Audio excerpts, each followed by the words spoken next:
Tu ne sais pas pourquoi tu es là. Tu pensais juste cliquer. Tu t'attendais peut-être à une explication, à une technique de plus, un petit outil bien-être dans un monde saturé de bruit. Mais ce que tu t'apprêtes à découvrir n'a rien de banal. Parce qu'il existe un langage plus ancien que les mots, plus puissant que les prières. Un langage que ton corps n'a jamais oublié, même si ton esprit l'a enfoui. Un langage qui ne demande aucun bruit, juste un geste, une main posée, un doigt levé, une pression invisible entre deux mondes. Les anciens l'appelaient mudra, les gestes sacrés, les sauts de l'esprit, des formes qui ouvrent des portes, des postures de l'âme.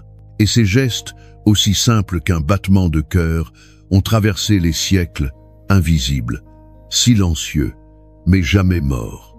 Ce n'est pas un conte, ce n'est pas une légende, c'est un appel. Et si tu es ici, ce n'est pas un hasard. Car ce soir, tu ne vas pas apprendre quelque chose.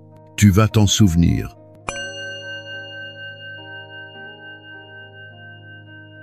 Tu ne sais pas encore pourquoi, mais quelque chose en toi reconnaît ce geste. Ton pouce et ton index se touchent doucement, sans y penser, par réflexe, comme si ton corps se souvenait d'un langage oublié, un langage qui ne passe pas par les mots, un langage des mains, de l'âme et du feu intérieur. Il y a bien longtemps, avant les écrans, avant les bruits, avant même les alphabets, les anciens savaient. Ils savaient que le corps humain était un instrument de lumière, un canal d'énergie, et que chaque mouvement, chaque pression, chaque contact pouvait ouvrir des portes invisibles. Tu crois que tes mains ne servent qu'à saisir, taper, pointer, mais elles sont les messagères d'un pouvoir ancien, un pouvoir que l'Occident a effacé, mais que l'Orient a protégé, conservé, transmis en silence à ceux qui savaient écouter. Tu n'étais pas censé tomber sur cette vidéo, mais quelque chose t'a guidé jusqu'ici, une intuition, un frisson, un besoin que tu ne peux pas expliquer. Tu vas découvrir ce qu'on ne t'a jamais appris. Les mudras ne sont pas des symboles, ni des rituels figés. Ce sont des gestes de l'âme, des codes d'activation, des déclencheurs biologiques et spirituels. Quand tu formes un mudra, tu ne bouges pas juste ta main, tu envoies un message. À ton cerveau, à ton cœur, à l'univers. Ce que les sages indiens ont compris, il y a des milliers d'années, c'est que ton corps est une carte, une antenne, et que chaque doigt, chaque phalange, chaque contact entre la peau et l'espace peut orienter l'énergie comme une rivière change de cours. Le vent tourne, le feu s'élève. Tu ne t'es jamais demandé pourquoi les statues de Bouddha ont toujours les mains figées dans des positions étranges. Ce n'est pas de l'art, c'est de la science sacrée. Chaque mudra est une fréquence, une onde, un état de conscience. Tu ne les apprends pas, tu les ressens. Ferme les yeux un instant, inspire et forme le Jnana Mudra, pouce et index unis, les trois autres doigts relâchés. Ressens, pas dans ta main, dans ta poitrine, dans ton ventre. Quelque chose s'ouvre, n'est-ce pas? Tu viens de te connecter, pas à une idée, mais à un champ énergétique qui t'entoure depuis ta naissance. Dans un petit village de l'Inde, quelque part dans les hauteurs de l'Himalaya, un maître inconnu l'enseigne à un enfant muet. Le garçon ne parle pas, mais quand il forme les mudras, quelque chose se passe. Les animaux s'approchent, le silence devient vivant, l'enfant sourit, comme s'il communiquait avec une intelligence que les mots ne peuvent traduire. Des scientifiques japonais, en 2003, ont tenté de mesurer les effets physiologiques de ces gestes.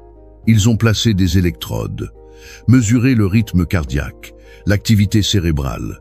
Ils n'ont pas compris pourquoi, en moins de 90 secondes, les ondes alpha du cerveau augmentaient drastiquement, comme si le corps entrait dans une méditation profonde, sans méditer. Tu vois, il ne s'agit pas de croire, il s'agit de pratiquer. Les mudras sont faits pour être vécus, et tu n'as pas besoin de temple, ni de maître, ni de robe safran. Tu as besoin de présence, de silence et de foi en ton propre pouvoir. Dans les traditions yogiques, on dit que chaque doigt est relié à un élément. L'air, le feu, l'eau, la terre, l'éther. En unissant ces doigts dans certaines configurations, tu actives des circuits énergétiques, comme des interrupteurs cachés.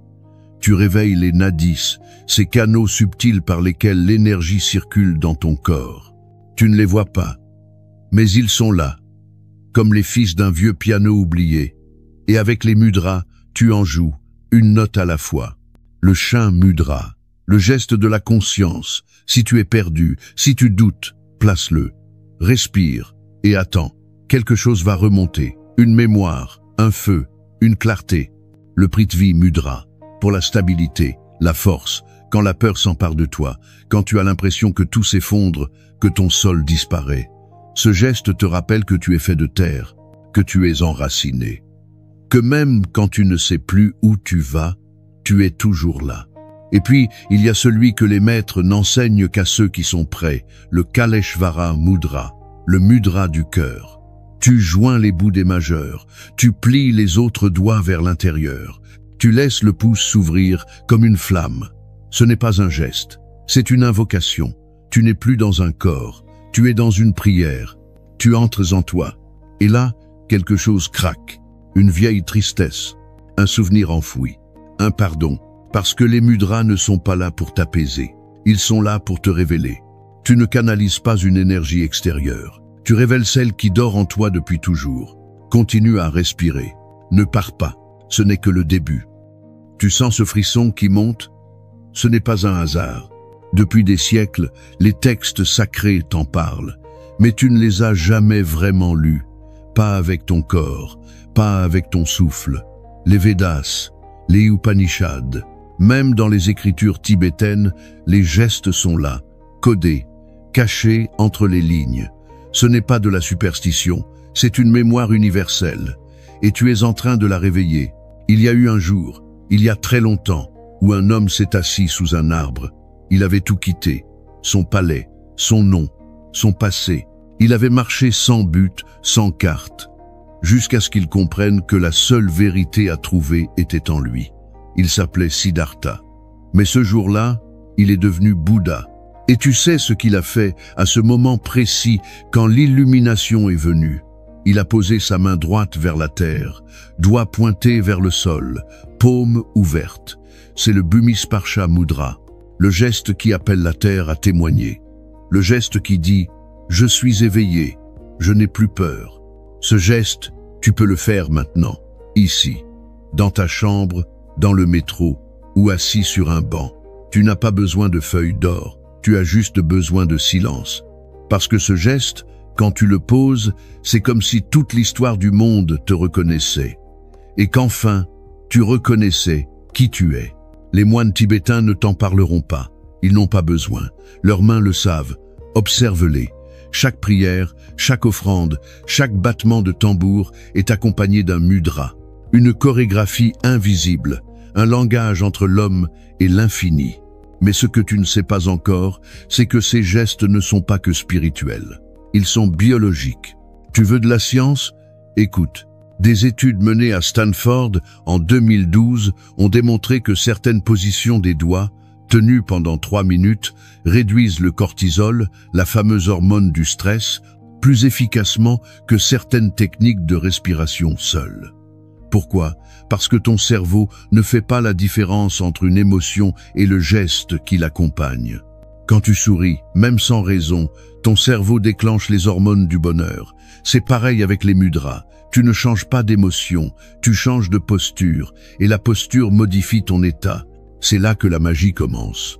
Et si je te disais qu'en maintenant simplement le Hakini Mudra, bout des doigts joints, paumes ouvertes, face à toi, tu peux améliorer ta mémoire, ta concentration, ta vision intérieure. Les leaders du monde l'utilisent sans le savoir.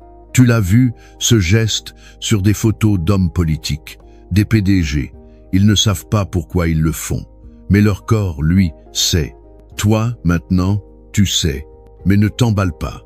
Parce que ce pouvoir demande une chose que peu acceptent, la responsabilité. Quand tu formes un mudra, tu dis à l'univers, « Je suis prêt, prêt à entendre, prêt à guérir, prêt à changer. » Et c'est là que ça devient réel. Un soir, à Varanasi, Une femme s'est assise au bord du Gange. Elle avait tout perdu. Son mari, son enfant, elle n'avait plus que ses mains et une vieille prière apprise dans l'enfance. Alors elle a formé le Dhyana Mudra, mains posées l'une sur l'autre, paume vers le ciel. Elle a fermé les yeux, elle est restée là toute la nuit. Les gens passaient, personne ne s'arrêtait. Mais à l'aube, ses larmes avaient cessé, pas parce qu'elle avait oublié, parce qu'elle avait compris que son cœur était encore là, que l'amour n'était pas parti, il avait juste changé de forme. Toi aussi, tu portes des deuils invisibles, des peurs silencieuses, des fatigues que personne ne voit. Tu avances, tu souris, tu continues, mais ton énergie est dispersée, fragmentée, et tu le sais, tu le sens. Les mudras t'offrent une manière de te rassembler, de te recentrer, sans parler, sans fuir, juste en revenant dans ce que tu as oublié, la puissance de ton corps, la sagesse de ton souffle. Tu veux méditer? Commence par les mains. Tu veux guérir? Commence par les mains. Tu veux canaliser une force plus grande que toi, sans dogme, sans religion, sans besoin d'être parfait? Commence par les mains. Parce que ce n'est pas un mythe, ni une religion, c'est un passage, et il est en toi. Mais voilà la vérité, tout le monde ne supporte pas ce retour, parce que c'est plus facile d'agiter les bras, de crier, de s'occuper, que de poser doucement ses mains dans le silence. C'est plus facile d'accuser les autres que de regarder ce qui brûle à l'intérieur. Mais toi, tu es resté. Et si tu es resté jusqu'ici, c'est que tu es prêt à entendre ce que personne ne t'a jamais dit. Tu es un canal. Et ce que tu appelles toi n'est que la surface d'une lumière plus grande. Une lumière qui se révèle quand tu oses t'arrêter, quand tu poses les mains et que tu laisses sans fin le silence parler. Il y a un moment où les gestes cessent d'être des gestes, où ils deviennent des ponts, des portails. Tu les poses et quelque chose te traverse. Ce n'est plus toi qui fais le mudra, c'est le mudra qui te fait. Tu vois, ce n'est pas de la magie, c'est de la mémoire. Ton corps se souvient de tout, il se souvient de ce que tes ancêtres faisaient pour prier, pour guérir, pour célébrer la vie et la mort. Il se souvient des mains tendues vers le ciel, des doigts pressés contre la terre, des paumes ouvertes face au soleil levant, et il attend que tu te souviennes aussi. Mais il y a un piège. Tu pourrais croire que c'est joli, que c'est doux, que c'est relaxant. Mais les vrais mudras, ceux qui réveillent l'énergie profonde, ne te laissent jamais indemne. Ils t'arrachent les illusions, les couches de protection, les mensonges que tu portes, sans même le savoir. Il y a une femme, au Népal, qu'on appelle Mataji. Elle ne parle presque pas. Elle vit seule dans un ermitage accroché à flanc de falaise. Des pèlerins montent jusqu'à elle pour apprendre le Hridaya Mudra, le geste du cœur. 3 doigts de la main droite réunis, index replié contre la base du pouce, une pression douce, presque imperceptible. Mataji ne leur dit rien. Elle leur montre et elle les regarde. C'est tout. Au bout de 10 minutes, certains pleurent, d'autres tremblent, parce que ce geste agit comme un miroir. Il renvoie ce que tu caches, ce que tu as bloqué. Et si tu le tiens assez longtemps, tu n'as plus le choix. Tu dois faire face, pas à un Dieu extérieur, à toi-même. Et c'est là que les mudras deviennent puissants, quand tu cesses de vouloir les comprendre et que tu les laisses te transformer. Il n'y a pas de raccourci, pas de mode d'emploi universel. Chaque main est unique, chaque vie aussi. Ce que le prana mudra déclenche chez toi, il le déclenchera différemment chez un autre. Mais une chose est sûre, l'énergie se mettra à circuler. Tu sentiras peut-être une chaleur, un picotement, un étirement dans ta poitrine. Tu te diras que tu l'imagines, mais ton corps, lui, sait, et il ne ment jamais. En janvier 2005, une équipe de neurologues en Allemagne publie un article étrange. Ils testent les effets de gestes rituels sur l'activité électromagnétique du cerveau. Parmi eux, le Shuni Mudra, le doigt du feu, l'union du majeur et du pouce. Rien de mystique, juste une position tenue pendant 10 minutes. Résultat, une synchronisation accrue entre les 2 hémisphères cérébraux, une régulation des zones liées à la colère, une hausse de l'activité dans les zones associées à la discipline intérieure. Tu entends? Discipline. Pas fuite, pas euphorie.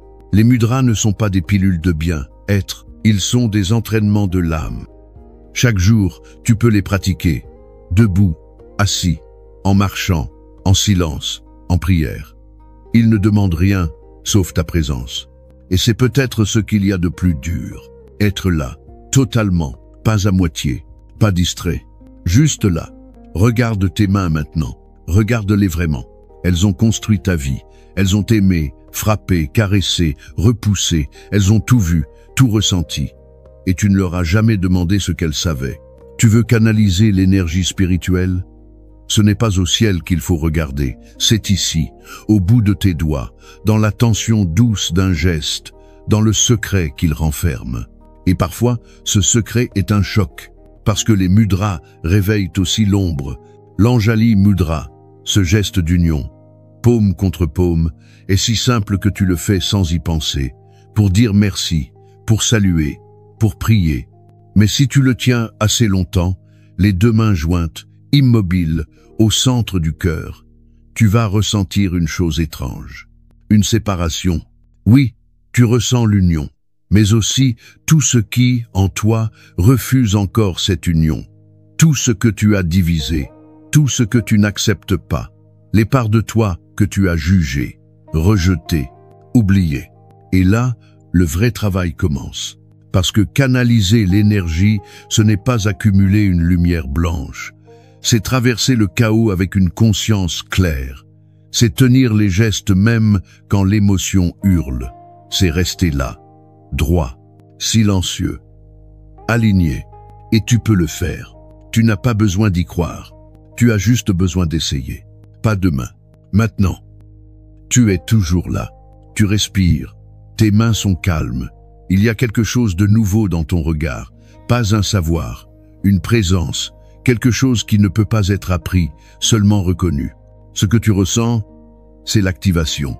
Pas dans un temple, pas dans une cérémonie. Ici, dans ton corps, dans ce moment. Tu n'as pas besoin qu'on t'initie. Parce que ce que tu vis là, maintenant, c'est une initiation silencieuse, par l'expérience, par la vibration. Tu commences à comprendre ce que les anciens savaient, que les mudras ne sont pas des gestes isolés, ils sont liés au souffle, à l'intention, à la résonance.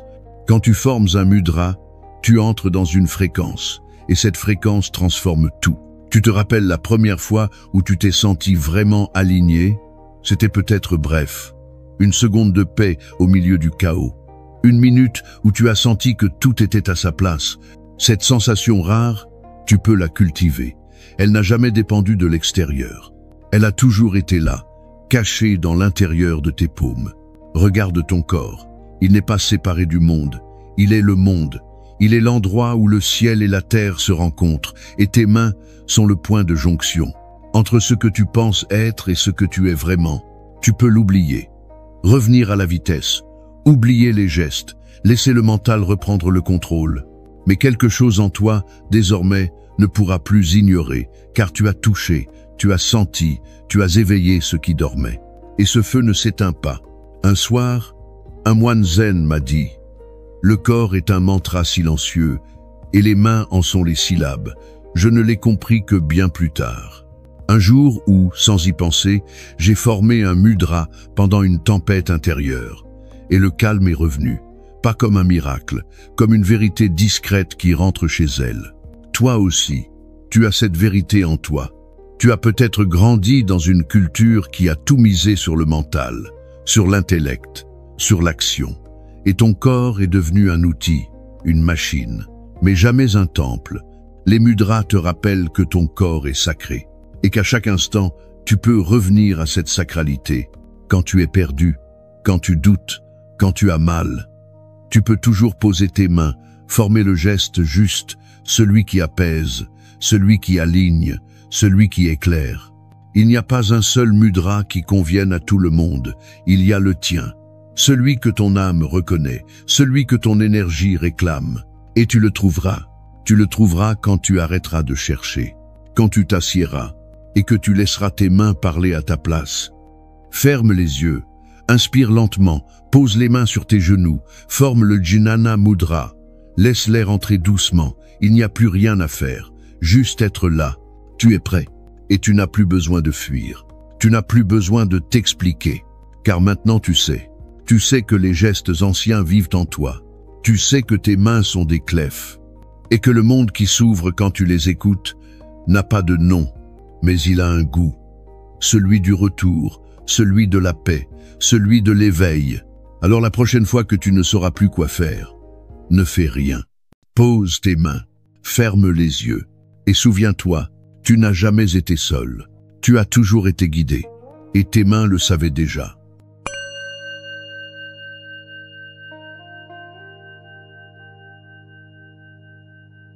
Tu regardes tes mains, et tu comprends. Ce n'est pas la fin d'une vidéo, ce n'est même pas la fin d'un apprentissage. C'est le commencement, discret, silencieux, puissant. Parce que maintenant tu sais que derrière chaque geste, il y a un monde. Tu sais que chaque mudra n'est pas une forme, mais une passerelle. Un chemin que ton corps te montre quand ton mental ne sait plus où aller. Tu n'as rien appris, tu t'es souvenu. Et cette mémoire, personne ne peut te l'enlever. Tu pourras oublier les noms, les techniques, les traditions. Mais ton corps, lui, n'oubliera pas ce que tu viens de réveiller. Il saura, il se souviendra, il t'attendra. La prochaine fois que tu sentiras le chaos, le vide, la peur ou la fatigue te submerger, ne cherche pas à comprendre. Ralentisse, ferme les yeux et laisse tes mains parler pour toi. Elles savent déjà ce que ton cœur n'ose pas dire. Tu n'as pas besoin de plus d'outils, ni de réponses. Tu as tout, ici, au bout de tes doigts. Maintenant, c'est à toi. Forme le geste, canalise la lumière et souviens-toi de qui tu es.